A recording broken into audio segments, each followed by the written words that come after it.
doing? Bitches leave.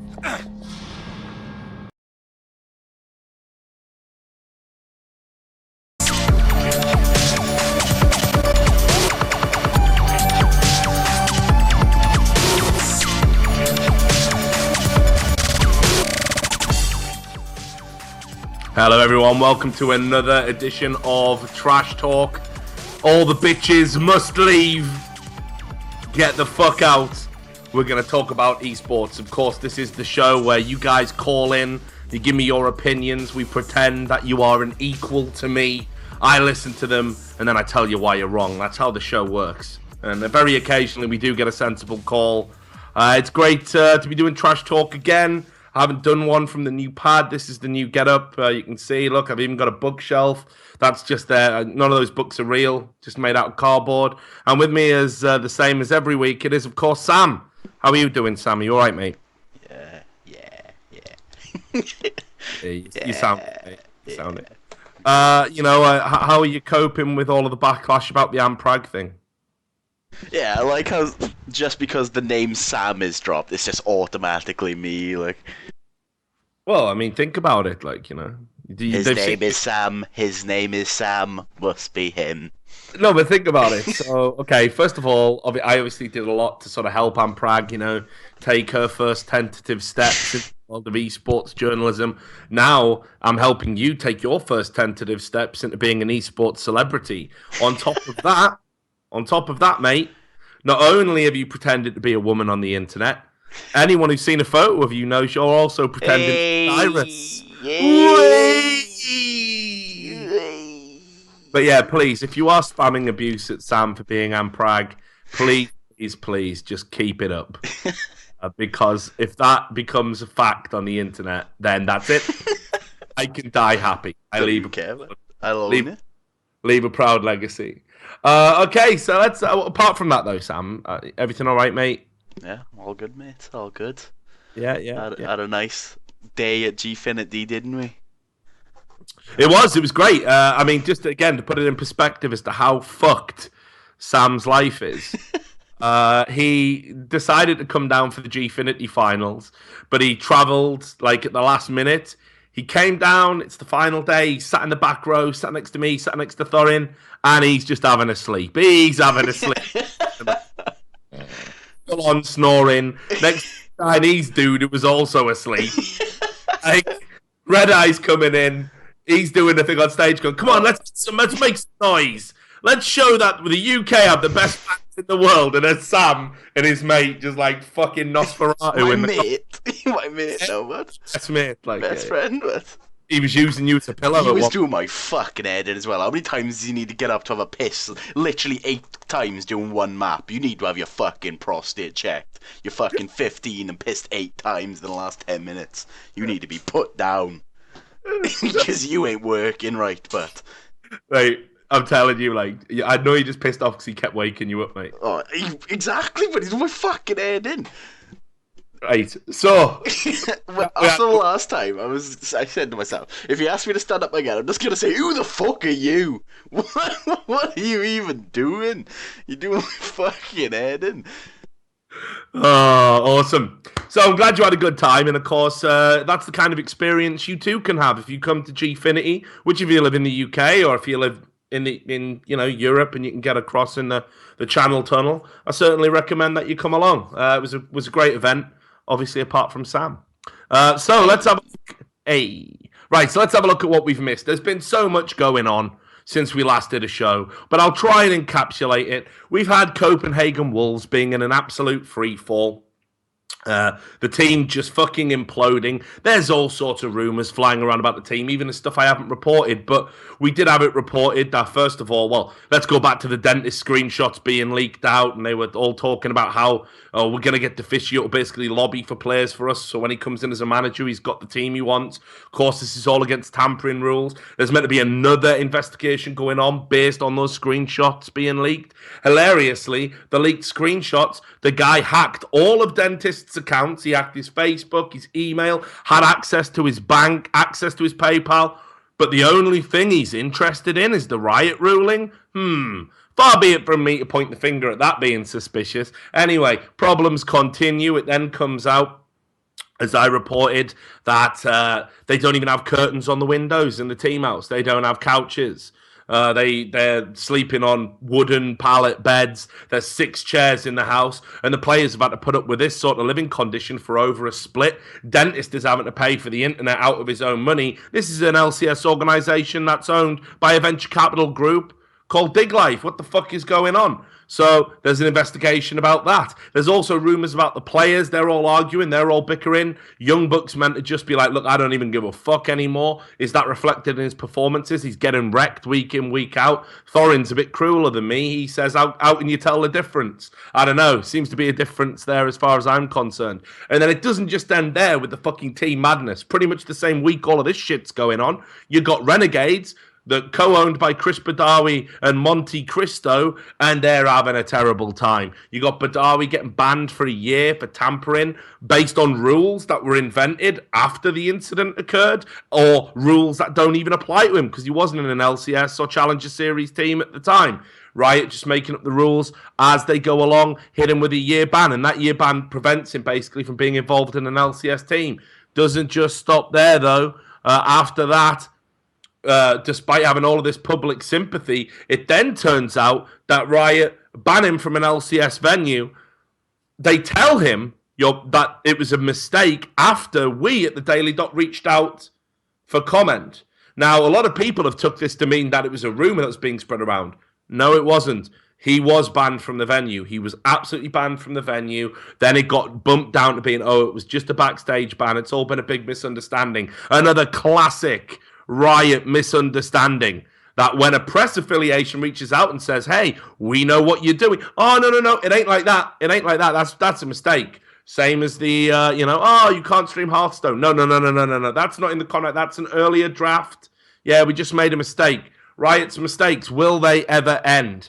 I think Riot are one big fucking mistake, personally, but that's just me. Of course, Envious win Gfinity Masters. They win an event where neither Fnatic or TSM were present. This is in CSGO. Are they back to winning ways? Who really knows? They played terribly throughout the tournament. Then they get to the final, and they absolutely wreck Ninjas in Pajamas 3-0 in a best of 5. What does that mean for Ninjas in Pajamas? That was a tournament they realistically had to win. They're also got this huge investment from Dig Life. They're under immense pressure. What do we think about that? And of course, just swinging back to League of Legends, we've seen that a billionaire NBA owner, Mark Cuban, has decided to invest in esports. And personally, I'm doing a video about this. I'm getting sick of all of these motherfuckers coming into esports now that it looks a little bit big and shiny and saying, hey, esports is the next big thing. Yeah, where were you 15 years ago? No. It's big now, and I know all about it because I've got money. No, you don't know fucking shit.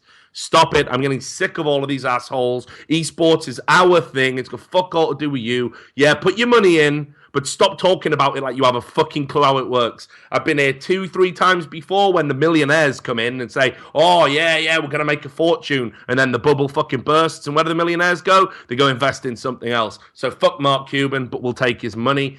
Maybe you've got some ideas about that. And, of course, the Pragg story. I've been working on this for months. It's finally out, the full story about a dude who pretended to be a girl, got into the upper echelons, was even receiving LCS coaching and management offers, and of course couldn't accept any of them because, that would make things a little bit fucking awkward, a little bit Mrs. Doubtfire. So there we go. That's all that's been going on. Sam, let's take a call. All right, first we're going to go with Thomas Felloner, and he wants to talk about the Chris Badawi situation. Awesome. Great. Good place to start. And just a reminder, as last week, we have those donation messages and shit, so if you want to rudely interrupt Richard with, you should die, on text-to-speech, feel free. It won't affect me. I've not got the second monitor set up, so this is it. Right. Hello, can you hear me, Thomas? Yes, sir. How are you doing? Are you good? I'm awesome. Yeah, I'm good. How are you? Yeah, I'm not too bad, mate. Not too bad. Just having my first beer of the evening. Probably. Well, you know what? I'm going to have to open my first one, too, so there we go. We've all had a drink now. Good. That you shouldn't have to drink alone. So, obviously, want to talk about the Chris Badawi situation. It's a situation that's been all over Reddit. It's a situation that I think has finally started to make the community sit up and sort of take notice about the pettiness that riots can actually go to once you're on the shit list. You might not agree with that. So, what are your thoughts? Well, I just think the whole situation is honestly just incredibly stupid. Well, first off, we've only really heard, well, aside from Riot's trimmed down version of all the facts, we've heard Chris Badawi's stance on it. And if you just look at his stance, it makes it seem like he really didn't commit anything against his terms of against his terms and conditions of being an owner in my eyes. And I also think that this has blown up to such a stupid level where you have Steve R. Hansen, the owner of Liquid, saying, well, first off, I hate it when people do this. When people say they're going to come out with a statement on the truth, like R. Hansen did. He tweeted out yesterday saying he was going to come out with something. I think if you're actually going to say something, you don't tweet that. You just come out and directly say it. It shouldn't take time for you to gather your facts. And I just think it's also really stupid that with everything that happened to DeFicio, it seems, and with that whole situation, it seems like they really just screwed this guy over, and they were just looking to get him.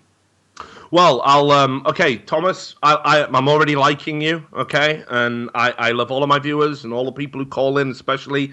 You're the bravest people of all. So I'm going to give you some fucking new information. It's not in the public domain yet. People can fucking make of this what they will, but I think it's abundantly clear. I've just stopped giving a fuck. Like, I really don't care anymore. Gloves are coming off for the next 6 months about esports. I'm getting job offers outside of esports. I want to clean this fucking industry up because I'm getting sick of it. So here you go. Here's what's been going on behind the fucking scenes since this situation cropped up. Now, Chris Badawi, he did approach Keith, which he's admitted to, and there was no rules that particularly bound him. He did have a private chat with Quaz, who he knew from his time in Team Liquid, had a good relationship with. Quaz wasn't happy, so Badawi was basically a shoulder to cry on, but he did approach another player during this time, and probably his other ones as well, okay? And one of them was Yasui from Cloud9. Now, he sent Yasui an email, which I imagine was unsolicited, or unprompted. Basically, he sent it on the understanding that Yasui was no longer under contract at Cloud9. And he sent him this email and asked, are you going to be contracted to anyone in the future? Now, obviously, Cloud9, Curse, TSM, Team Liquid, there's this big conglomerate in America right now. And I have no problem with these guys. I think if they unionize and do it in the right way, it can make the industry better. Everybody knows I love Cloud9. Everyone knows I've had a great relationship with that organization. They stood shoulder to shoulder with me on my Reddit ban. But the truth has got to be told. And here's the truth.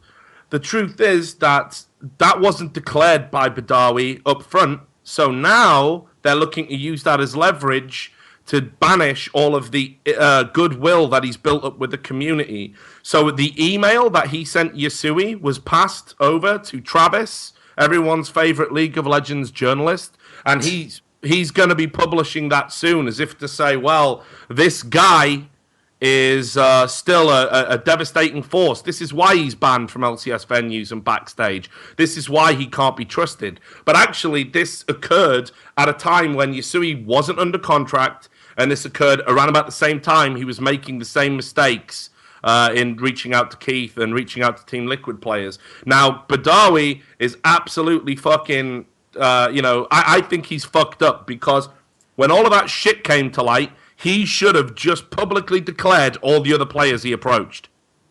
I agree. But he didn't, and now he's given these people leverage to make him look bad, and I think it's going to make him look bad, and I think it's going to work with this community, and I think he's going to be shit out of luck, and I think Monty's going to get real tired of this bullshit, and I think Badawi might have to seriously consider standing down, because this is a PR fucking nightmare now. All that goodwill he built up, it's going to get fucking eradicated. And it's like you said with PR stuff, with the whole Link situation, get your blues in first, which I completely agree with, because once you say something about someone else, they're on the back foot for the rest of the discussion. And I was not aware of this whole Yasui thing. But like a lot of the stuff that Riot like charged him with, as far as I know, they implemented these rules after he did everything. That's true. Which is like there's stuff in the United States that protects you from being tried for something for a law that was passed after you committed the action. And I mean, I guess Riot thinks they're better than those who write the Constitution, but I mean, well, I mean that shouldn't come as a surprise to anybody. But I think the caveat that they're using is that your right to own an LCS team is always coming under scrutiny, and this is true. They monitor, and I've talked about this quite a lot. They do lots of monitoring. So one of the things they do is if anybody is even tangentially linked to League of Legends, if you are a journalist, a streamer, a amateur player, whatever, they immediately, you have a dossier, you have a file. And anything you do or say, anything, it's there, it's recorded. To give you an example, I had an internal source that told me all of the Daily Dot articles, they print them out onto paper, hard copy, and there's a Richard Lewis file with all of the stuff I've ever written, all of the stuff I've ever said in there. And this now applies to other up-and-coming journalists, your Josh Ravens, your Jacob Wolfs. There's files for everybody, and it applies to players. You know, when they're talking about behavioral checks, there's this. On top of that, they use interviews, job interviews, to gather intel about other people. I've talked to numerous people who've gone for job interviews at Riot, and they get asked ridiculous questions like, what do you think about Monte Cristo's casting? And if you say, oh, I really like it, and they're like, well, Monte Cristo's not flavor of the month today, it puts you in a bad light. And they find out the patterns of alliances and who's friends with who, and they use it against you.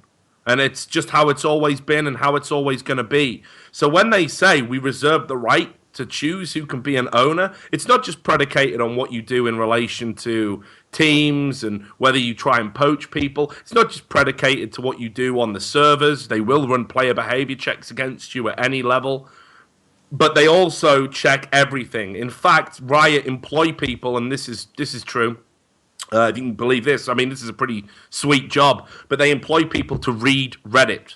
They have rioters whose job is to sit at a PC all day and read Reddit. And they pick out comments and they pick out trends. And if there's a thread, I mean, people will notice if there's a thread that's really popular and it's critical of Riot and it's kind of a criticism that can't be justified, you'll never see a red post in there. Okay?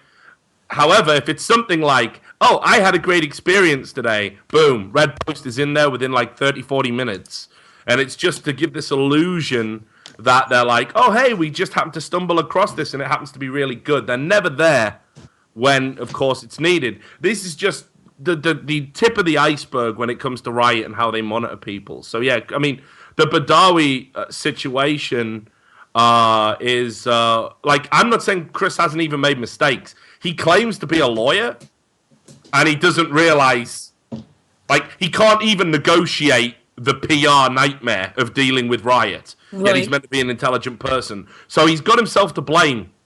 You know, you don't need to be Machiavelli to fucking figure out if you approach a player on a team that's friends with the guy from the other team and you don't declare it, maybe he's going to talk to him and it's going to get put in the public domain. So I think Badawi's going to get fucked. I think he'll have to stand down. That's my thoughts. Yeah, I don't see him becoming an LCS owner, especially after what you told me about Yasui.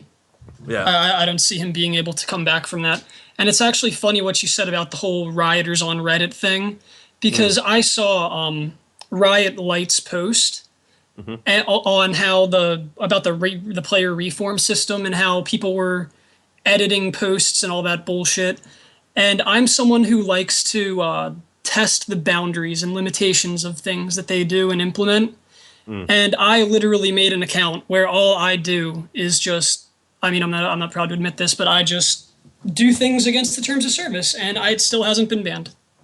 Yeah. So I don't see how their system is working at all, because I will go on my main account, which is I'll just get cut. Everyone gets cussed out, and you shouldn't have to play with those people. But they'll justify their ways and things they've implemented. I mean, for me, it's more about the idea that there's this like constant surveillance. You know, I mean, I don't know if anyone's noticed a trend on the front page of the subreddit lately, but have we noticed how much like all the content's all positive, apart from like maybe apart from when Dota 2 came out, and everyone was like, why haven't we got any of these features? But other than that, like if I look at the front page, I'm thinking about all this shit that's going on with Copenhagen Wolves, all this shit that's going on with Renegades. There's plenty more shit going on behind the scenes. There's teams in absolute fucking freefall. There's still lots of unanswered questions about MYM. There's still, I mean, there's just loads of shit going on. There's shit going on in the challenger scene. I don't see any of it. And I'm not the only dude who knows it. The thing about the challenger scene is I feel bad for those players because they're really not protected at all. Riot definitely caters to the LCS, which they should, but I mean, the challenger scene is very cutthroat. I think Broken Shard said that, and after he came out and said that, I did notice things like you see the Copenhagen Wolves Academy team getting bought out. I'm not sure if you saw what was said about that. Again, I reported it, so naturally no one's seen it. So I said that was ridiculous as well. That, you know, I mean, the idea that a secret investor appoints a guy who, like, in the form of Alicus, who's been trying to get into League of Legends one way or the other for the longest period of time as sort of his proxy, right? And then he does a deal with Copenhagen Wolves to basically buy a roster because they failed to qualify, and all they're going to do is just swap players out as soon as they're able. This has been expressly said. The players in Copenhagen Wolves have all said they didn't agree to it. The team owner has said they did. But they've all said privately, we didn't agree to anything. And apparently they've all been bought off not to say anything publicly. And it's no better than what Coast did either, in my eyes. With buying Final Five and replacing their players. I mean, that's the other thing as well. Like, wasn't all of the rules that were brought in meant to be, like, to stop the sale of slots? And yet it's just going on, but under a completely different guise. I mean, it's happening even in terms when we look at things like agencies, and you can just white label a team with your team. You get all that brand exposure, but you pay a price for it, but you ain't earned shit. You haven't worked your way into the league.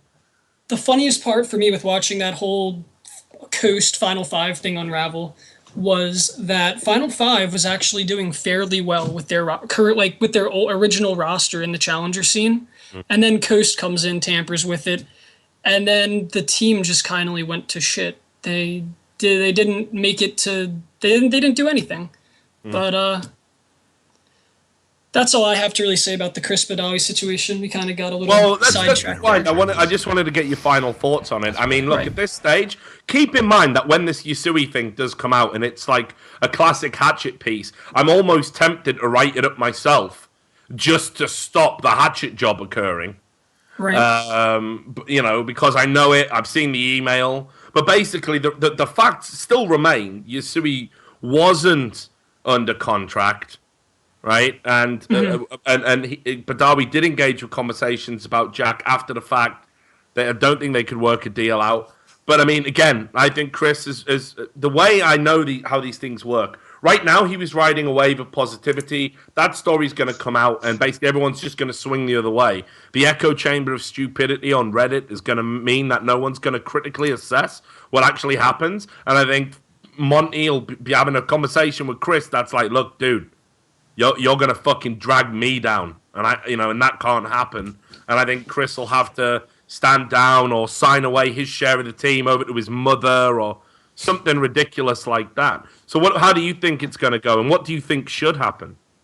Well, I mean, I think he's just gonna get eventually just choked out of owning the team altogether, and I think Monty will have to find someone else to run the team alongside of him. I mean, what I think should have happened is Badawi should have just came out with the Yusui situation and just been completely upfront with Riot about what he's done, because you said he practiced the law, so he should know. Anything you say or don't say can be used against you. Problem with that is, I don't know if you saw how he ended up getting banned from the LCS venue. I didn't read that whole article. Okay, so here's what actually happened. This came out.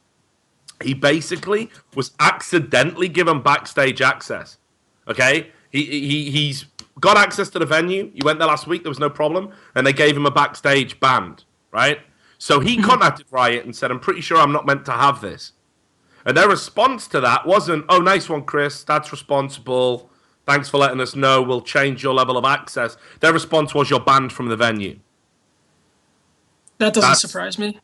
I mean, so historically, whenever you engage with Riot, if you confess to anything you've done slightly wrong, or even if they've done something wrong and you benefit from it, Riot just penalise you anyway. You're better off keeping your mouth shut. I agree. Yeah, it's fucked up. It really is. It's like the police. You know, like if the police ask you the question, what happened, you just... No comment, lawyer time, fuck this. Never tell a policeman anything. It can never work in your favor. Any solicitor, any lawyer the world over will tell you that. And it's exactly the same with Riot. Just say I've never heard that analogy, but that's a really good analogy. It's true. It's absolutely true. Yep. Anyway, look, we're only doing like an hour and a half tonight, so I'm going to try and get through as many calls as possible. It's great to have a new caller on the show, Thomas. Thanks a lot. Enjoy the rest of your beer, and hopefully you'll call in again sometime. I will. Thank you for having me on. No worries. Pleasure. Take care, Thomas. Nice, strong caller right at the start of the show. Sam, what do you make of all this Chris Badawi bullshit? It's just more cultism. Like you're saying, like, oh yeah, by the way, I didn't mean to have this. You're gone forever. Never come back. And the thing that would creep me out the most is like the actual picture where it's been printed off and they've wrote in pen like no access. Like I mean, I loved how they printed off a Daily Dot article as well. Yeah. That was our picture that we made in Photoshop from the Daily Dot. Badawi, no access. But yeah, I mean, like basically what happened was when we reached out to Riot, they did their classic, oh, we'll just look into this and get you a comment. And within about an hour or two after us messaging them, people are talking to Badawi like, oh, this is a misunderstanding. We're only... There's been a mistake. You're not banned from the venue anymore. We fixed it. But by the way, do you know this and do you know that? And they're still investigating him. They're actually asking loads of like fucked up, creepy questions to anyone even vaguely linked to Renegades at the moment. That's happening. They're reaching out and asking people whether any money ever changed hands for poaching and stuff like this. You know, they're going hard after Renegades. Believe it. Yeah, I think they know that Monte Cristo is too popular to go after, so they're just like, all right, we'll just fuck around everyone around you instead. Well, I mean, of course, ultimately on a long enough timescale, the people that are going to suffer the most are the players. And when you consider there's people on that fucking Renegades roster that have actually helped build League of Legends, you know, I'm talking about Alex, obviously, you know, Crumbs is there as well, but Alex Itch, one of the fucking legends of the game, and you're telling me that they're going to put them in a position where you've got to choose between ownership or we're just going to ban the team when it's got one of the legendary players like that put your fucking piece of shit game on the map. You know? Like, and you're willing to treat somebody like that when player welfare comes first. It blows my fucking mind, mate. It just never ceases to amaze me. But anyway, now that that's out, I'm sure the hatchet job will get sped up and that email will be out in the public domain. As I said, been thinking about publishing myself just to steal the thunder a little bit. But this is how the game is played. Everyone's got their own journalists. You know, I've talked about this very openly before. People come to me all the time and it's like, hey, I got some dirt on a rival company or a rival individual. Here it is. Do you want to run it? And it's like, I know what their motives for giving it to me are. It's self-interest, but if it's in the public interest, I'm going to run that story. That's just how the game is played, unfortunately. It's a dirty fucking business. Right, what's the next caller, Sam? All right, next we have Richard, the owner of H2k, and he wants to talk about the whole CW situation from the side of an owner. Ooh, this could get spicy.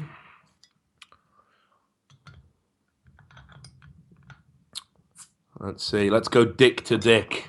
Hello. Hey, can you hear me, Rich? Are you all right? Yeah, I can hear you. Can you hear me? Yeah, you're a little bit quiet and a little bit choppy. I'll just see if it fixes itself. Give it a few minutes or a few seconds, rather. Can you try? Is that Yeah, that that is better? better. That's better. So Oh, first of all, welcome back to the show. It's I think your second time you've been on. This is of course Richard. What's your official title at H2k? so I'm the primary owner, shareholder, and CEO of H2k. There we go. Very important man indeed. I would love to be able to say all those things about me. I'd love to be like a shareholder, a CEO, an owner of anything. Sadly, I'm just a drunk on Twitch. But let's talk about this Copenhagen Wolves thing now. Obviously, H2K are doing very well. They're an example of an organization that's sort of come from being, I would say not small, but certainly not top tier to really working their way up through. League of Legends has played a big part in that. I think they're becoming a bit more of an established household name now, and equally as well, the players they're all being well looked after. There's never any complaints, never any controversies. You've got your own practice area, your own offices. I would say an example of an organization that's being run the right way. So you want to talk about Copenhagen Wolves? Lots of controversy there. Which aspect of it is standing out to you? So yeah, first, I just want to really quickly say that about half an hour ago or so, I finished reading your sort of Pragg profiling thing. I just really want to just the people who haven't read it that it's honestly, and I'm not just being a sycophant. I thought it was one of the best pieces, if not the best, certainly profiling piece that I've read this year, and I do highly recommend anyone who has an interest in not just esports but the slightly absurd to check it out, because I did genuinely think it was a really great piece. That's But wonderful of you yeah, to say so, Richard. It means a lot. Thanks very much. Especially yeah. with all the shit we've seen down the years, Well, for yeah. for that to stand out as particularly absurd. So Oh yeah, and that's obviously a little not quite of that ilk, but about Copenhagen Wolves. Obviously as an owner myself, I kind of have a bit of a insider view on this as well, and I just wanted to address some of these points because. And also, to a certain extent, defend the organization. Not okay. wholeheartedly by any means, but there are just a couple of aspects that I want to talk about. I'll get that out of the way first because, yeah, it's not all sunshine and roses. But Right. the point I want to first address is the criticism, the heavy criticism that the organization was getting from kind of talking about the players. Obviously, the leaked screenshots on Dentist and I assume Jakob or a senior management person, and they're discussing. Oh, Yeah. Dentist came out subsequently and said.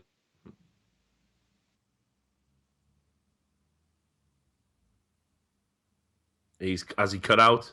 I think he's gone. Riot got him. Riot have got him. That NDA. Send in the boys. The electronic NDA. I'll give him another couple of seconds, see if he can come back. But if you can hear us, Richard, we can't hear you. Let's try bringing him back in. First Riot hacked Dentist, now they're DDoSing Richard. You said it, not There me, is mate. no voice here, only us.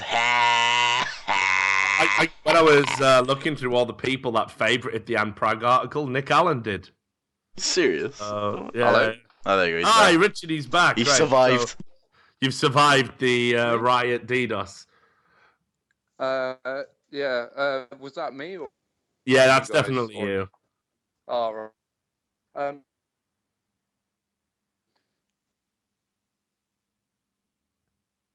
Yeah, I got him. They've got him. They've got him. Alright, we'll come Right, back to you, Richard, if you can Yeah, hear we'll me. come back to you, Richard. Just try and sort your connection out. So keep that on the shelf. We're going to talk about Copenhagen Wolves from another owner's perspective. Wouldn't be a trash talk unless one of the callers' internet died. Sam, let's quickly jump onto another call while Richard tries to fix that situation. Who've we got? Okay, next we have Dario, and he wants to talk about. Give me a second. He wants to talk about the Pragg incident. The Pragg incident now, and he wants to relate it to Magic Amy from Hearthstone. Okay, that's fair enough. I did follow the Magic Amy story with a little bit of interest. Nothing was ever conclusively proven, but I do, I don't think they really looked into it too much. But Hello? Dario, can you hear me? Can you hear me?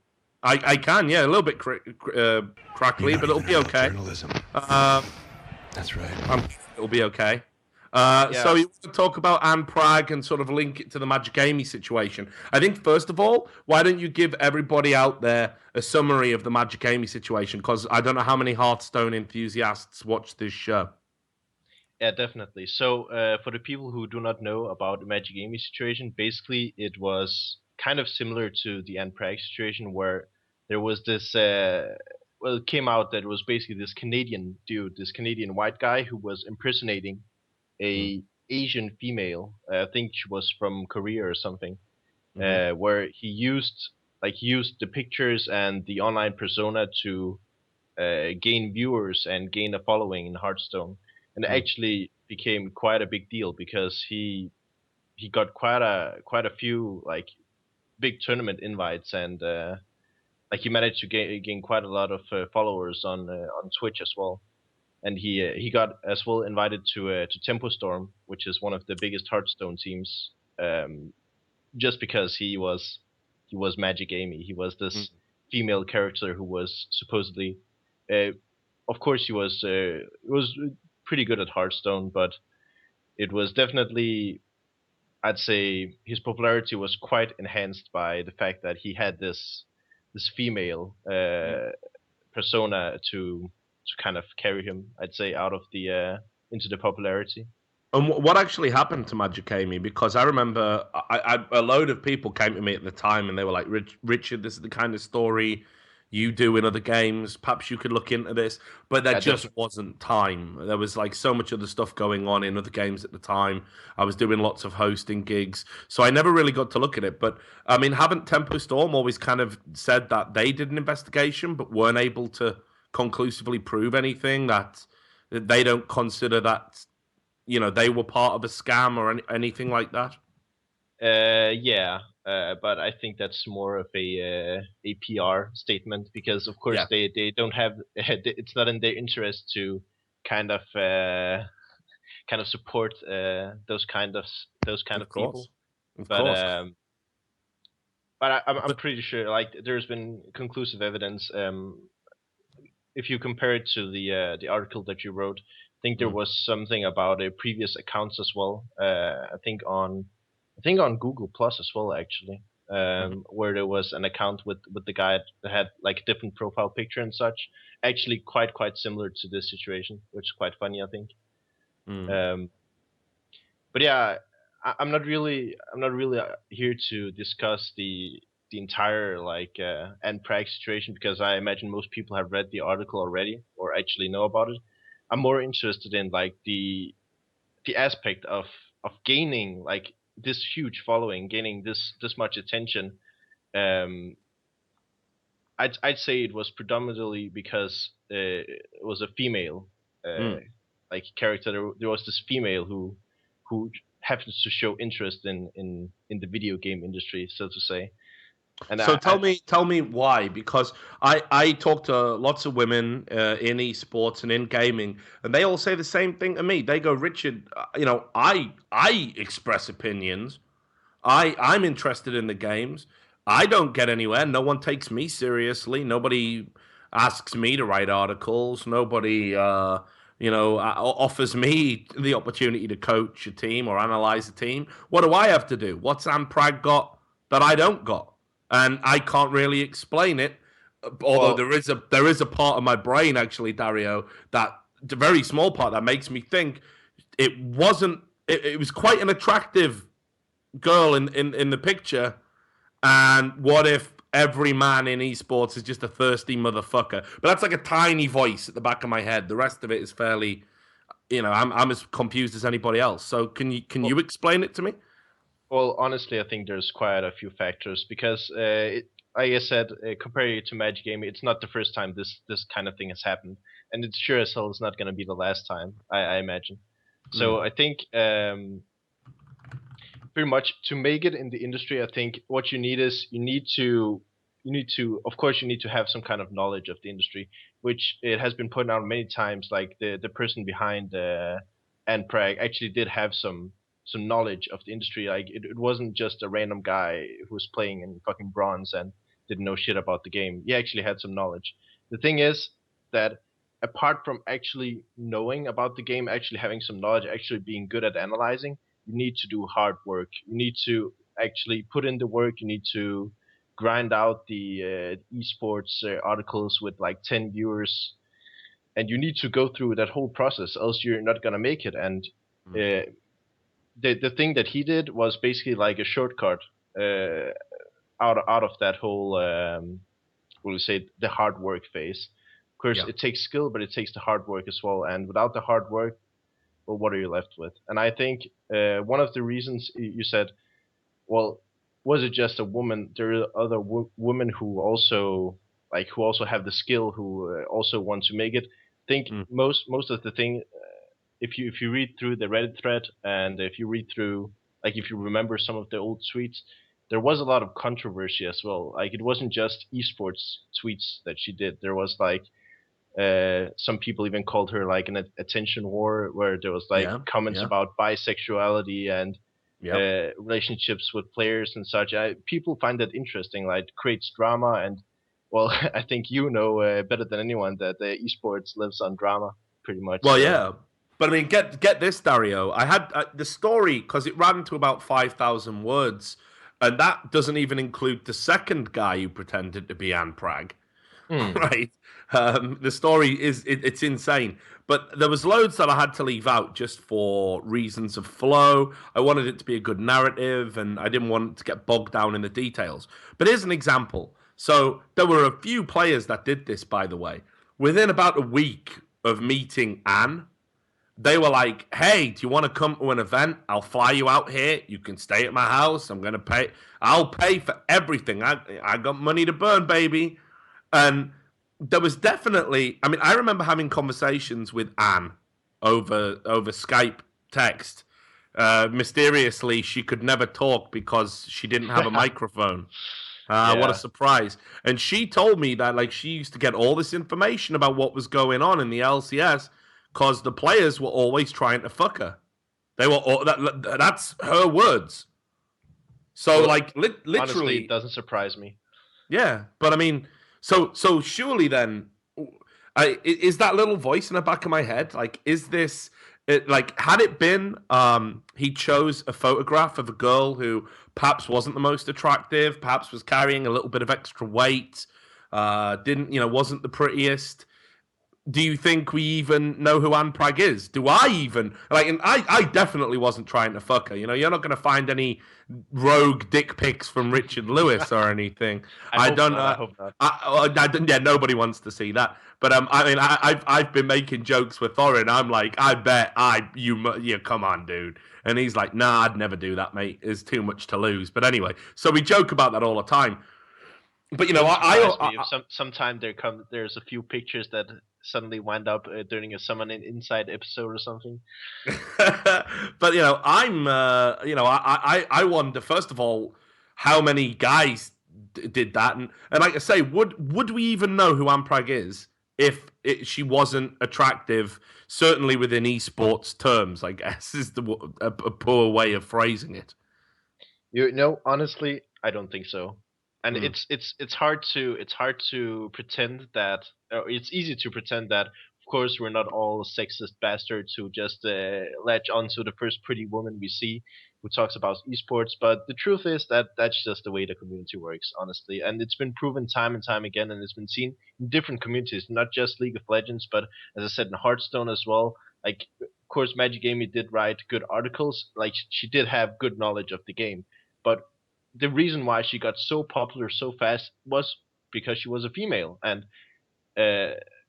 honestly, I think the Magic Amy situation was, I don't know if it was worse, but it was pretty much, the Magic Amy situation was, he was trying to make a lot of money really quick on the Hearthstone community, and he did manage to do so. Like, remember he streamed with like 10,000 viewers on Twitch, and the only thing he had I don't think in tournaments he had a webcam of a random girl he knew, like an Asian Yeah. girl, just sitting there, and then he was playing like, or I think there were multiple players playing for her or something. It was It completely was crazy. actually, yeah, multiple players apparently.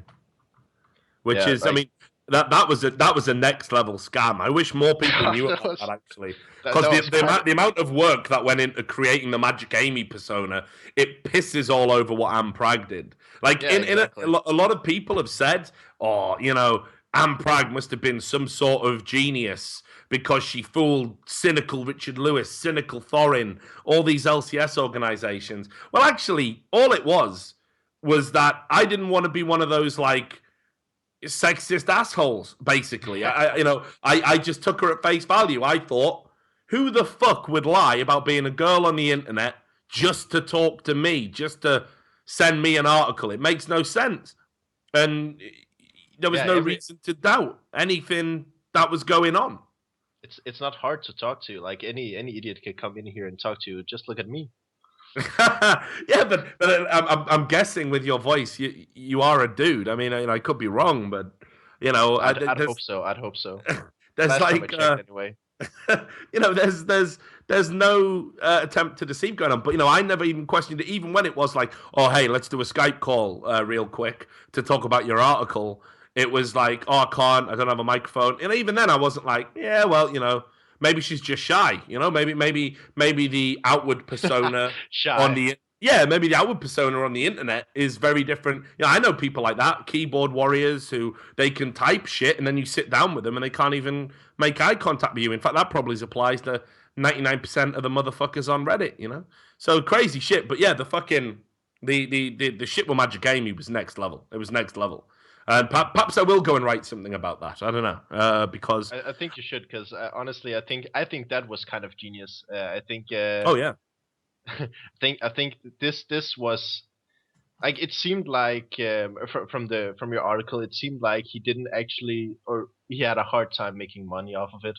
Of course, because most of the teams or things that contact him actually wanted him to, or her to, get out live and be an analyst or whatever. And of course, you can't do that. But if you're actually just a player in like Hearthstone or a streamer, like, it's much easier to make money. It's just it's terrible. It's terrible because there's so many people out there trying to actually make it in a legit way, and I know it's just that.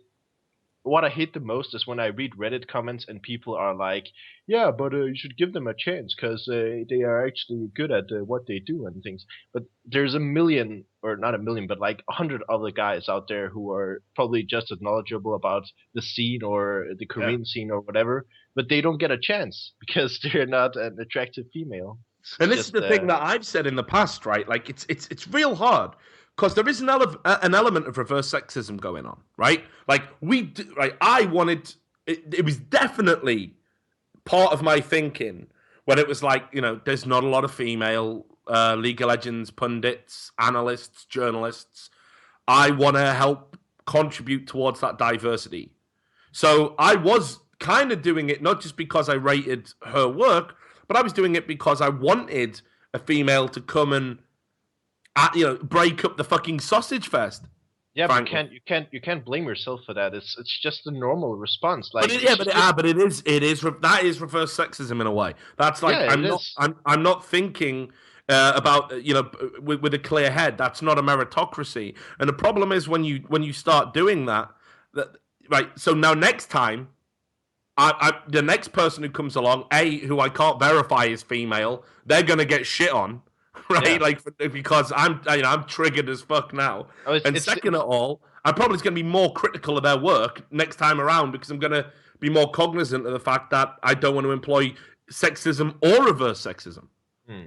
But it's kind of the same situation as people who try too hard to not be racist, like people who go out of their way and say like, I hope this isn't racist. I hope I'm not offending you. Like, that is just as racist because you're actually making a difference of people. Like, it's the same with sexism. Like, there is like, no matter how much you want to justify there isn't a difference. There is a difference between men and women, especially in the esports industry. Like just aren't many women in the esports industry. That's the fact. And whenever someone gets out, those usually get popular, especially if they're attractive. So, I mean, I've noticed. I said this. I used to say, like, this is going back about 4 years now.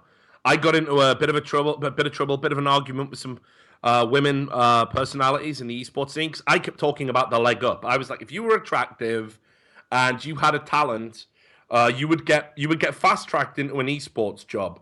And at the time, I genuinely believed it. But then I started looking at what the types of job were, and their hosts, their interviews. You talked about that, and I think in one of your videos. Yeah, and actually, yeah, exactly. And actually, when it comes to anything that's a little bit more serious, an analyst, a commentator, a manager, an owner, all of a sudden there's this disparity, and that's when I started realizing, like, actually, yeah, there is a fucking glass ceiling in place. You're getting fast tracked into the areas men want to put you, and that is by definition sexist. So there's more to it than meets the eye. Anyway, Dario, I'm definitely trying to rattle through more calls, but it's great to get you on board. It's great to always talk to a new voice. I certainly hope you'll call in again sometime. And thanks a lot for your thoughts, especially on the Magic Amy thing. I'm gonna look into that. I promise you. Cool. See you. Yeah, no worries. You take care, brother. So there we go. There was Dario. I was going to throw in some jokes about Daenerys in there, but I didn't. I thought I was pretty good. So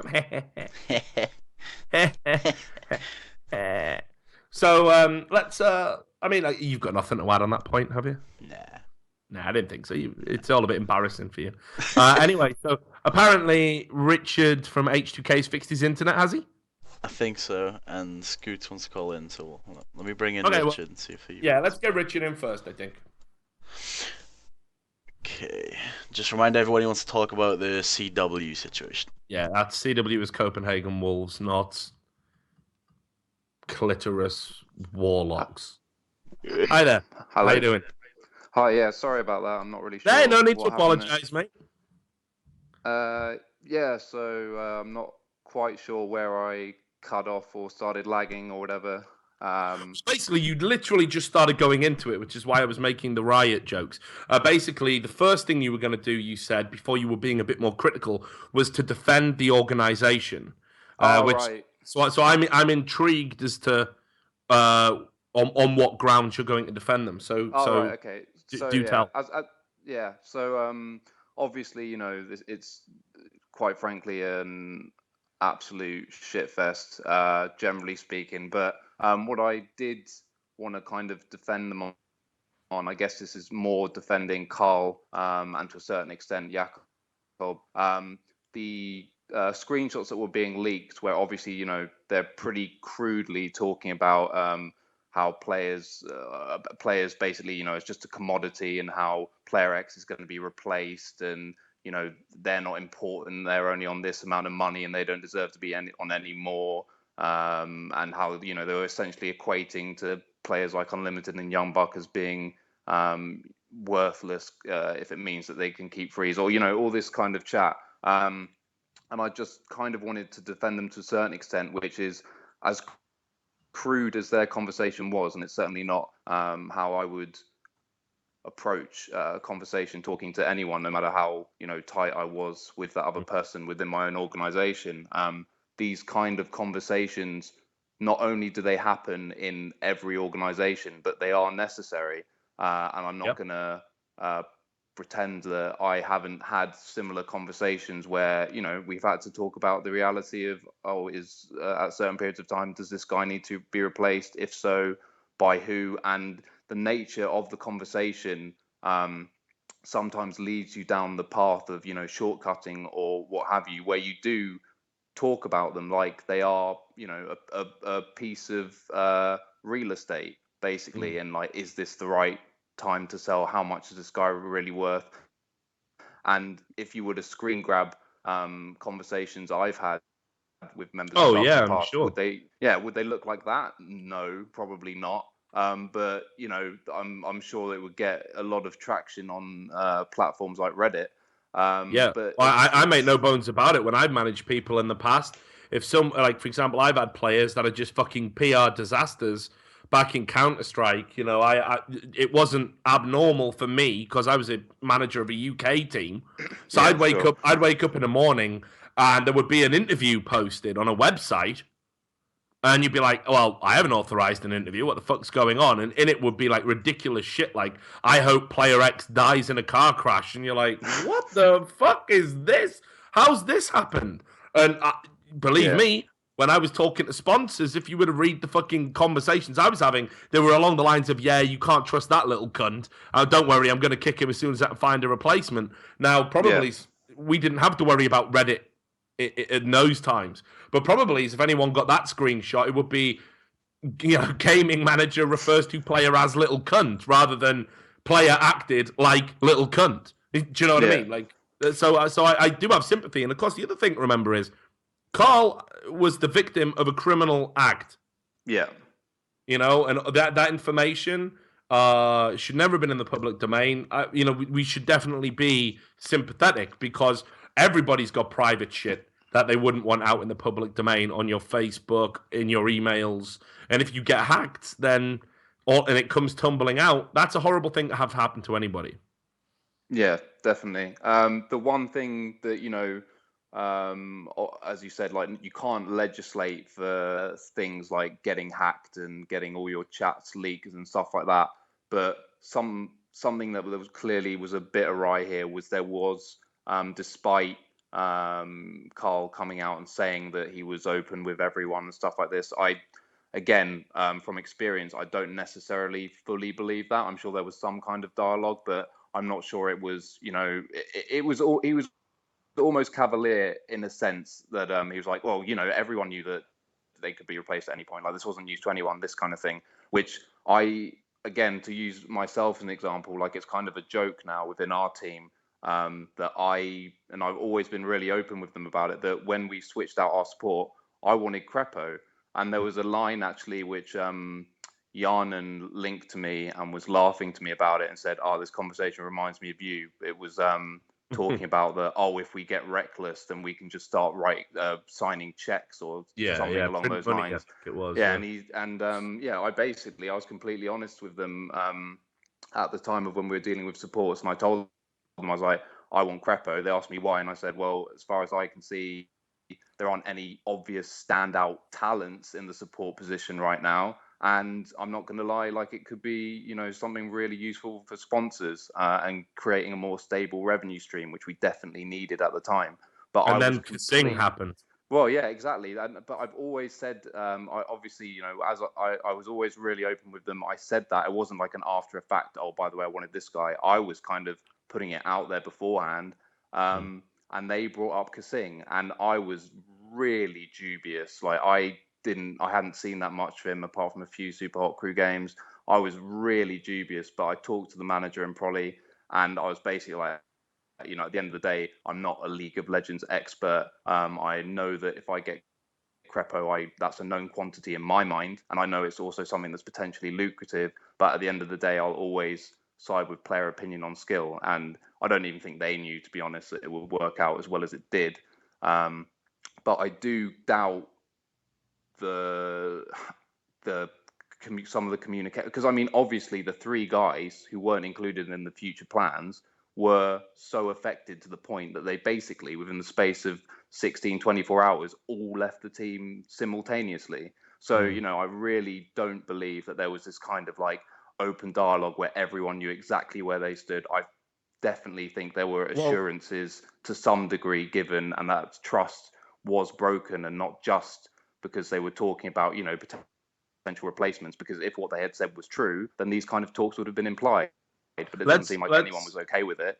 Let's get to the revelations about what's been going on with the team house, because I'm definitely intrigued to get your thoughts on this as a fellow team owner. Now, just to recap those that maybe didn't read the story because it wasn't on Reddit for whatever reason, there was basically anonymous sources that reached out to me and told me that the players were living in a house that didn't even have curtains, didn't have sofas, Carl, the coach, was having to pay the internet. The organization wasn't even paying that, and the internet had actually been cut off at one point. There was 6 chairs, total furniture. They didn't even have a washing machine. They were having to walk to a dry cleaners, like down the road, a few miles down the road or whatever, to get their clothes cleaned. And they were prevented from talking about any negative stuff that was going on within the organization because they were all signed they've all signed NDAs. So I wanted to get your thoughts about this because that sounds, I'm friends with Jacob, the owner of Copenhagen Wolves, but I had to publish that story. That needs to be out there. So what do you think about that? Okay, so yeah, I have again like a pretty good understanding of how all the teams were coping, particularly at the beginning of this season, and I do find it a bit bizarre. All the new teams, or ourselves and Giants at the beginning of last split, both had quite a lot of difficulty. Us to a much lesser extent, and we do seem to have somehow developed this kind of seal of industry approval from other organizations that everyone, for whatever reason, seems to think that we're some incredibly smoothly run, never have any issues organization, which, maybe to a certain extent is true compared to some other organizations, but we definitely had our troubles at the start, as did Giants, but that was born out of the time frame window from qualifying to the LCS till literally 3 weeks later, having to have done absolutely everything, including moved into a house. Now, we were lucky or proactive and, had a bit of luck in that we thought we basically thought we're fucked here. Like, we have to sort something out where we can have a company, at least temporarily, instantaneously provide internet and a place to practice. Like, those are the 2 most important things, like hotels or temporary living or whatever. Like, that's easy, like, by comparison. Germany is notoriously difficult for setting up internet in a timely manner. So that was just like our number 1 priority. And we sorted that absolutely straight away. Giants weren't so lucky and they had their own published issues where they couldn't practice for X amount of time, whatever. But what I find absolutely bizarre with Copenhagen Wolves is that, this wasn't a team that just got qualified. And yes, they did have to move from Cologne to Berlin, but they had a wealth of experience of dealing with all things German and what it takes to set up a well-functioning, or what should be a well-functioning organization. And they also had massively more time to do so because they re-qualified in June, so they had over 6 months. And it's absolutely beyond me that an organization that has a wealth of experience living and playing in the LCS and only has to move across to the next town doesn't have curtains up or a washing machine or anything like that. It's the second split in now the LCS. The excuse that was given to me, or rather the reason. I think excuse is a bit of a loaded word, so I'll say reason. When I spoke to Jacob and he gave me his statement, was that he told Carl and he told the team to basically price things up, say what they needed, and then forward it to the accounting department, which was run by Jacob's girlfriend, I believe, and it would have been dealt with. And he said the bottleneck was that this wasn't happening. Now, I don't know if you think that's a valid excuse or not. For me, when I've managed teams and I've run teams, I've always been like, I know you can't rely on players or anybody to say what you've just got to make sure they've got everything they need. It's your job. That is absolute. Like, one, I would say, I don't want to call him a liar, but I would suspect that is not necessarily truthful. And 2, if it is, then holy shit, are they in a hell lot of more trouble? Because one thing I have learned, and I doubt they would mind me saying this, players generally, you sacrifice. They're usually young guys who have one of the primary reasons why they are so good at what they do is because they've spent an inordinate amount of time doing it and not necessarily developing other factors of their life. And from not that much experience, as of a year ago, I knew back then that they are not, washing a dish unless I'm standing over them. So to expect them to perfectly invoice essentially. That's madness, absolute madness. Like we knew, when it was like, okay, we're moving, we're doing this, we're doing that. It wasn't like, oh, okay, who should we instruct to do what task should we assign? No. We all went down to Berlin and we did it ourselves. There was no chance in hell that we were going to leave any aspect of that in the hands of the players. And that's not us being these incredibly thorough, overly cautious. No, that is par for the course in esports. So that to me is, just an excuse, or maybe he was put on the spot and didn't have that much time to come up with an excuse, because that's ludicrous, absolutely ludicrous. So, just as a final thought, because I want to bring Scoots in to close out the show. Just as a final thought, now, I mean, like, the team really does seem to be in free fall. You've got a house environment, which apparently after my report was made public, a lot of the players came forward and were like, look, thanks. Things are going to get changed now. Dig Life have promised we're going to get a house. So, I mean, this is what I mean. When people talk about the negatives of muckraking, it's bad for the owners. It's maybe even bad for the sponsors. Maybe it's even bad for Carl. But and these people are, Jacob and Carl are my friends after all. But it's good for the players, because now the problem's going to get fixed because of the negative publicity. But equally, those players almost certainly aren't going to be with the team by the end of the split. So it's almost like too little, too late. I don't see how they're going to win a game. They're really, really struggling. Do you think Copenhagen Wolves are got a real risk? And I know it might be difficult for you to answer this, but do you think they've got a real risk of being relegated? Do you think it's too little, too late? Oh, I mean, obviously there are certain situations or whatever where I have to sustain a level of correctness or professionalism or whatever. But when I'm talking about the standards of teams, I don't really have any qualms in saying that I would be surprised if they weren't relegated at this stage. If I'm being perfectly honest. But I have, other than wanting organizations to be generally well run and stuff like that, and there's a huge amount that we as an organization have to learn and improve on, and we certainly made a lot of mistakes, especially in the first split. That's completely undeniable. But at the same time, I don't know. I mean, I have nothing against Copenhagen Wolves as an organisation, and I hope they get it together. But I think they probably will go down, and at this stage, I wouldn't have a lot of sympathy if they did. And just as a final thought, because this has come up quite often, would a teams union, a players union, a union of some sort, do you think that this would help? Because one of the things that really concerned me when I investigated this story was that the players had gone to Riot before. They brought all of these issues up, and the only thing Riot actually cared about, the only thing they addressed directly, was what were Copenhagen Wolves doing with the Riot money. If the Riot money was delayed, Riot would come in and they would sanction the manager, sanction the organization. Anything else, poor living conditions, they didn't give a fuck. I mean, that's the truth. Yeah. So do you think examples like these really bolster the arguments for a union in League of Legends? I think it's inarguable that they need some kind of representative, whether that be a body or whatever, that has more sway and can apply more immediate pressure than they can as individuals. I think that is undeniable, and I would be massively in favor.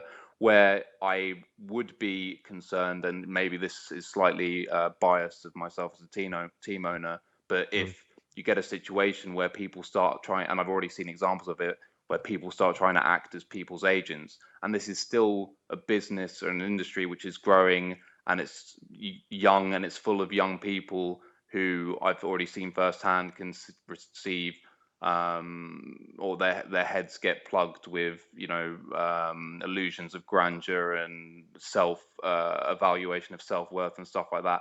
And, I guess that is prevalent in sports, and it's just a reality that is going to come to fruition in esports anyway. But I don't know, I've seen some unpleasant sides of third-party representation as well. So, I mean, I do think it is undeniable that whether it's a union, I don't know, but some kind of, I'd rather something with more of a legal edge, or I don't really know what the correct solution would be, but something that's authoritative and has serious sway with the Riot, rather than some kind of collaboration that's formed by the players themselves. Because I think that, I from my experience, I don't think they're well enough equipped to actually undertake that.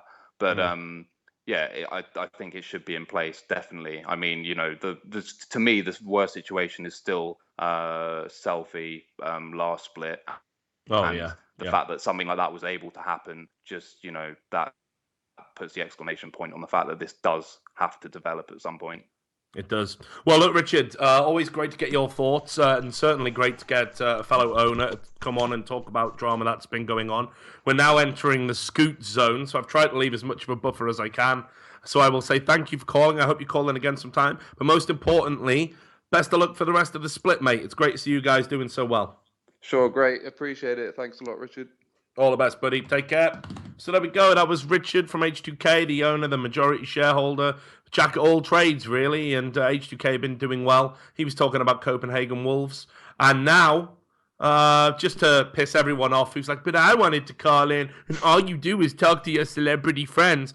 Apparently, Counter-Strike legend, one of the Gfinity's angels, a man I've known for many, many years, Sir Scoot Smith, wants to call in. I have no idea what about. Sam, did he give you any indication? He wants to talk about the betting and fantasy influx in esports. So oh my prepare God. to be wrecked. Right, okay, well, Scott, can you hear me? Yeah, Richard, can you hear me? Yeah, I can. Wow, is this a new mic setup for you? No, nope, same thing I stream with. I sound pretty fucking good, don't I? Yeah, you sound wonderful. Holy shit, I didn't realize how good your voice actually is. Yeah, see, the difference would be, I'm wearing a proper Sennheiser broadcast headset, going through a proper audio mixer.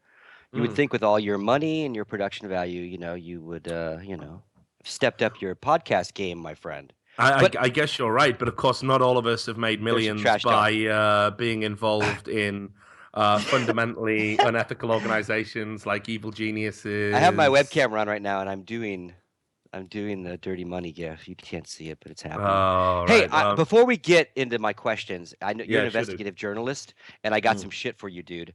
I heard a rumor of a team that is playing inside a house, and it's broad fucking daylight in there, and they don't have any fucking curtains! Here's the thing, man. I know you're laughing about that being an issue, but come on, dude. No, I'm not. We talked about this. It's a serious issue. I'm laughing about the fact that, you've mentioned it 12 times on the show with 2 callers. Yeah, but hang on, dude. Right, hang on. Riotology calls. Have you seen my audience? Have you been in my chat? Yeah. But I do have drugs. They're all on drugs. They can't remember. So it's like an ADD in there. No, I mean, I've lived the curtain drama because, again, when the StarCraft house was in Phoenix, we had this kind of what they call a great room. It's kind of like a 2-story living room, right? And you kind of overlook it from the bedroom area. And it had one of these half circle windows way the fuck up, 14 feet up, right? So I could drape off all the normal windows, but I never got to that, or I got to it way late. And every single player, dude, can you do that fucking window up there, dude? I can't, it's glare. I can't see my Marines. And I'd be like, are you fucking kidding me? How is that affecting you at 12 o'clock at night when you're playing and losing? So anyway, I know the curtains. So we got about 15 minutes. Oh no, we got as long as it fucking takes based on what I waited on. Sam's got to go into the show, funnily enough, for Alpha Draft. So fucking Sam. Okay, I'll get to it. All right. So 2 things, and they're related. So you brought up at the start of your show this latest news about Mark Cuban and gang, Murdoch, that whole crew coming in and getting behind Unicorn with some seed capital, right? And we've talked about this a lot when we're in person about these various sites. Whether it's Unicorn or skin sites, all these people that are coming up with and putting lots of money into the side businesses, if you will, around esports, right? They're the salad of our steak, right? Don't have to have the salad. Most people maybe don't even like fucking vegetables, right? Or salad. Anyway, weird analogy. And I was tweeting a lot this morning. I'm like, I'm all for big investment. It's great, whatever. But I would rather have that investment go into the core infrastructure of our esports than these outside things, because you could have a really nice lawn, but if your house burns down, what are you left with? And I think Chris or someone tweeted me, he was like, well, at least the firemen will stand on a nice lawn as they put your house out. So, and then, I got a lot of responses like, well, Scott, it all trickles down, man. If they spend a lot of money, Wow. more people will care, and Are then more people people are still saying that? watching. Yeah, because in their idea is it brings more popularity, so the numbers grow, so therefore the players get paid more, right? Trickle down theory in economics has been and then clearly people disproven a million times over. Yeah, and I even tweeted like, "Oh, tell me more about trickle down economics," and then people were like, "Well, Scoots actually used to be called the horse and sparrow economics theory. Are you familiar with that?" And I'm just like, "Oh, fuck me." Familiar with that? I was alive back then. Yeah, you kidding me? I rode a fucking horse to school. So I guess.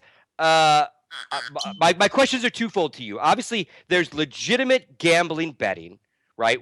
And the idea of that, whether it's fantasy, which some will say is a game of skill and not gambling, and there's gambling sites and all that, illegitimate or not. My question is to you, it's coming, it's here. These guys they're not going to invest in Team Liquid. They're going to invest in these other things, right? Because it's a bigger, easier cash grab, maybe even, and they can immediately look at things like fantasy football and baseball and all those things like a Mark Cuban looks at and goes, holy shit, yeah, the same kind of thing, do it. So they're not going to support our core. So that, and part of the reason I'm pissed off is they're all going to make a lot more money than the guys they're making the money on the backs of, which is the players, right? Without any players, there's no fantasy league. Without, there's none of that. And so how in our world, and in real sports, basketball guys are generally paid millions of dollars. Is there still a huge disparity? Probably. But are they still okay? Are they living in mansions? Do they have the ability to afford a nice life with what they get paid to be athletes and play for basketball teams and baseball teams and football teams? Yes. We necessarily don't. So the disparity between what can be made by these companies and what the players make is huge. How do we, and if we, and can we somehow get any sort of money to these players based on everyone else making money on them? Other than if Vulcan directly sponsors a team. Well, this is what's interesting, because the answer to that is agents. Your other favorite kind of person. There's a place. Yeah, I know there's a place for it. Hey, I definitely know there's a place for it. My career changed as soon as I signed up to an agency and had the self-belief that, I was marketable. I think that's a big part of it, actually. I can definitely empathize. But how would my agent get Vulcan, who uses me in their fantasy system? Like, is that what you're saying? Like, we need to find a legal precedent to say, so hey, here's how it needs to be. So let's say, right, Vulcan, we'll be using them as an example, and I'm really glad we're not using Alpha Draft for obvious reasons. Full disclosure, you're taking this dirty money too. So talk about dirty money. Well, I'm not taking it to endorse their product. I'm taking it to do content for them. But you're right. I am still taking the money, be it dirty or otherwise. Wow. So no, but it's true. I don't mind. I said many years ago on Unfiltered, it's time for Richard Lewis to sell out. He's been the most honest man in sports, and he's going to die a poor honest man. So yeah, back to that. Right. So here's what needs to happen. Whenever these leagues are getting propped up with all of this money, the ideal how it's working is you've got people coming in. They say, we'll run the league. So they pay an existing tournament organizer to run the league on their behalf and use their infrastructure. They get a big chunk of change and they get to spend it on whatever they need, hiring venues for LAN finals, broadcasters, streamers, whatever. But everybody down the chain is getting sold another sponsor comes in. Okay, well, we did that. The tournament organizer got that sponsor. Oh, and actually now the broadcaster's on Twitch. So Twitch are getting to sell their advertisements on the numbers of our product, which people want to watch. So everybody is supplementing their income down the line. Then it comes to players, and the only thing they're getting is a salary from the organization they're already contracted to. Meanwhile, a lot of the time, the organization is getting even paid sometimes a lump sum or tangentially benefiting by increased sponsors by being involved in these big leagues. So you can see, far be it from me to call it trickle down, I don't believe it's trickle down unless it goes all the way to the bottom, and it isn't. So what you need at that juncture is you need either a manager of a team or, better yet, an agent to come in and say, we will compete in your league or we will allow you to use our name, image, etc. in your fantasy league if we get a flat X amount, which is evenly distributed by the team to the players or paid in the form of a bonus to the players should they complete X amount of games in the league or whatever. This is what needs to happen, and these negotiations can only happen if we've got agents that are going to be able to sit at the table. In the meantime, all that's happening is, players are even being told, hey, you make loads of money because you stream. Yeah, but that's an additional 40 hours a month on top of all of their practice and everything else. So that's not good enough. So I agree with you. I think Chris Rock talked about it quite a bit, where he talks about it's the difference between being rich and being wealthy. Yeah, yes, and exactly. And we're seeing everyone at the top, the true wealth of esports coming in, and they're dazzling young kids with riches. But riches ain't wealth. And you're right. I think a lot of players sell themselves short when it comes to things like image rights. In the LCS, think about how image rights are just signed off. It's just an extra clause on an LCS contract. And Riot own your image to do with as they please. Well, and I guess that's my fear, too, is like Vulcan might make deal with teams, but it doesn't get to the people that are really carrying the water and doing the heavy lifting, which is the players. It might depend on the team, right? But that's not a guarantee. And I guess if there's any saving grace to Riot, their system is kind of set up in a way, although it doesn't work, it's flawed, that players can't, in some regard, get too screwed by teams, at least in regard to the money that Riot is supposed to pay the players, right? Yes, it gets deferred, it gets late, but there's a, you know what I mean? They can't get totally burned as they can in the Wild West without LCS, if that makes sense, right? Yeah. So that would be my fear, is that the owners go, yeah, we'll strike a deal, and the teams take the money for their logo to be represented because they own, you're right, EG owns the player rights, right? So I will sell those rights to Vulcan. I won't, because obviously you know what I mean. You know what I mean there. Yeah. And then, and because I had the same thing back in the day at EG, like we'd sign a new sponsor, and every single teammate would go, does that mean we get raises? You guys got more money coming, and it doesn't always relate like that. So I get the management side, but if I put Jordan's face on a fucking mouse pad or on a fucking box, Jordan needs something from that. That's different, right? And fantasy uses these guys, not just a team. So then my other question is, and spinning it more towards Counter-Strike. I talked a lot with a lot of the players last weekend. We were all together at Gfinity, ribbing and not only seriously about like them organizing their shit, right? And I've been saying this forever in esports about players organizing around themselves, a players association, players union, whatever you want to call it. I don't think it works for esports, but I definitely think it works by game. And for a variety of reasons, right? The same reasons, certainly they exist in sports. You have a collective bargaining agreement. You have one solid voice for rule changes, for grievances, all those kind of things. And, and I bumped into all these guys, obviously they were at Gfinity, so you can put all the names together. You can see who I've tweeted. And they were kind of ranting in the lobby of the hotel about some issues, and I'm like, and I'm not going to go into what they were talking about, but I'm like, this is exactly why you all need to fucking organize.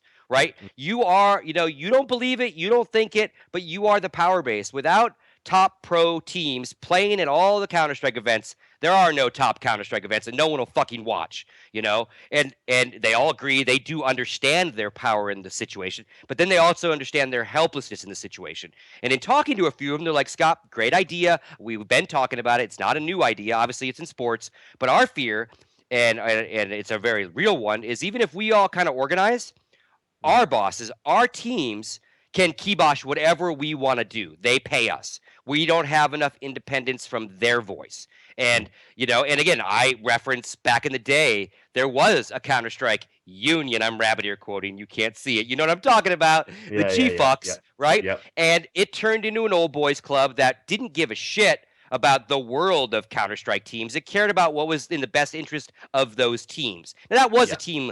That was a team, union. It wasn't a player union. But again, it got very quickly diluted from what it was, esoterically, morally, ethically supposed to be. We will rally against tournament organizers that don't pay us, and those kind of things. So that really bummed me out when they told, when that was their fear, because it's so real, right? And then his other fear was, we all say yes to this initiative. We all vote 3/4 odds, 3/4 favor.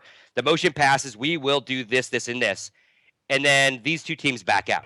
You're not even because someone paid them off, or their owners put the pressure on them and said, "We'll just cancel your fucking contracts. You have to go do this." And so then I was like, "Well, fuck. How do you do a players' association where these guys have any sort of real power?" And then would that association be the one, back to the original question, that could possibly then go to a Vulcan or an Alpha Frag and go, "Look, your Counter-Strike section is using us. We represent us. and this is what we want from you, and literally bypass the team, right? Because it doesn't matter, for example, who I play for, because you're taking my stats no matter what jersey I wear, because I'm that level of player. Thoughts on that? Well, look, I agree with everything you're saying, but again, this is what I mean. It's like, first of all, sorry, Sam's fucking around as per usual.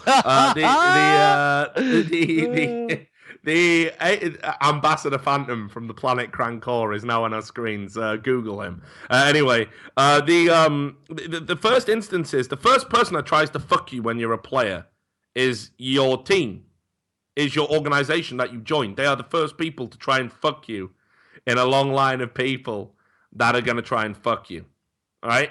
Then, once you're in an organization and they're like, hey, we're looking after you now, we're all bros, we're all friends, just sign this contract, by the way, because that protects both parties. And they go, yeah, no problem. And you're right, they've signed away their image rights, they signed away a bunch of stuff.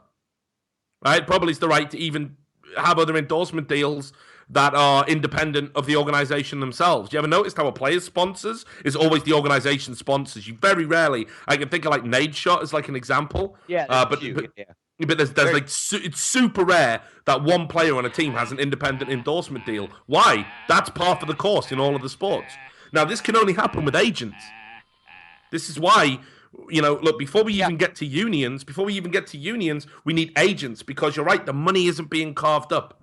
It's not being carved up the right way. And and you're absolutely right, because right now teams act as agents, and that is an absolute, at this day and age, with this kind of money and these kind of different revenue streams available to a player, it's a serious conflict of interest. I always, there was a quote, and I'm trying to remember it exactly, because it's a really good one. I think it was Ben Franklin that basically said that, I wasn't alive yet, so sorry. Okay, so yeah, Ben Franklin said democracy is two wolves and a sheep deciding what's for dinner, right? Because Ben Franklin was a smart motherfucker. Now, I see a lot of truth in that quote when it comes to the idea of players letting managers decide what's best for them. Like, all of this team union that's happening in CSGO right now is basically the managers are unionizing to represent their players. But they ain't representing their players. They're representing their organization. They're representing their intellectual property. It's something very different. And the players will come and the players will go, but the organization and the brand will remain the fucking same. And that's what I mean. Like, for me, if I was a player right now, the first thing I would be doing is I would be reaching out to agencies, of which there are many. They're growing. And I would be saying, let's fucking, you've got to represent my interests. Now, I hate to do this to you, Scott, but Sam has just given me the final warning saying he's got 60 seconds in it. I know. But here's the thing. So first of all, I think we should just do a special, like maybe a special cast about this. I'll get some of the guys maybe from Alpha Draft or Vulcan or someone to come on. We can all have an open table forum. We'll record it as a one-off special. I know you've got lots of free time these days, living in millionaire's retirement. I've got 2 weeks before DreamHack Valencia where I can make lots of content. So I'd really like to do that. But equally, on air, I'm just going to say, I think me and you, or maybe one other person, maybe a Thorin, for example, should create the new Live on 3. No more tears. I'm just saying. I think that realistically could happen. You need to think about that. But I will give you the final words on this subject, Scott. Just to quickly summarize it so Sam can go and do his job. I mean, I guess my take on it is, good solid investment in good solid businesses is nice for us and it'll help us grow. But it's still the wild, wild west out there. And all this is doing is also bringing a lot heavier, shady type characters as well. Because again, everyone smells blood in the water. And again, I'm a player-centric guy. So am I bummed that Mark Cuban's involved? Absolutely not. But I want him to get rich. He's already rich. But again, on the back of guys that are making $1,500 a month, right? That's not fair. And regardless of what game, obviously I'm talking about Counter-Strike a lot, but again, not everyone is equally paid around here. And it's just, it used to all be, we'll try to make some money, whether you were a manager or a team. And now one side is making a boatload of money and some guys are just kind of getting paid. And it's just not equal. So, equality for all. Love wins. I love it, man. Peace So I out. say I'll be in touch with you. We'll do that special. Let's make that happen. Much love to you, Chief. It was always great working with you on the weekend. Can't wait to see you again. And let's We have do to call it this esports heavy show. metal because of Birmingham and all, right? We talked Hey, about we that. can do whatever the fuck you want. If you Esports agree heavy to metal. do it, we'll call it whatever. We Right. call it fuck slasher. All right, bye. Take care of yourself, homie. Right, there you go. The legendary Sir Scoots talking about gambling, a subject close to his heart. It's not that he's against gambling, as you heard himself, but he's got some concerns about where these huge amounts of investments from these gambling and fantasy companies is going to go. Is it going to end up in the hands of players? What we're seeing is increasingly probably not. And you will notice, of course, and this is just quickly, there are people out there who were talking big about how they wanted to help players and wanted to form unions and wanted to give legal advice. And what did they do? They went and followed the fucking money trail. Now, I might get called a fucking sellout for doing a show with Alpha Draft, but I've never, ever, ever, ever walked away from helping people. I'll always continue to do it as a fucking journalist as much as I can, and shit behind the scenes as well. I think when you fucking elect to walk away from something that you claimed was the only thing you wanted to do, to take money with a fucking gambling company, you lose a lot of credibility in my eyes. Just fucking saying. Sam, you need to go and do a show. Go on, say something funny. Brilliant. So, to everyone out there, I want to thank you all for tuning in to another Trash Talk. The VOD will be up on YouTube real soon. Sam's going to jump across and do the Alpha Draft by the numbers. If you like League of Legends, and you like Monte Cristo, and you like Thorin, who's in Korea at the moment, I totally recommend you check it out on the twitch.tv/Alpha Draft channel. If you like my content, I've got a new video out today. You go to my YouTube, you can do all of that shit. And thanks a lot for all the people who donated, especially you, Big Hungry. I fucking, you've given me enough to buy a car. It's got to stop, all right? I love you, brother. Thanks to everybody. See you next week. We're back. Peace out.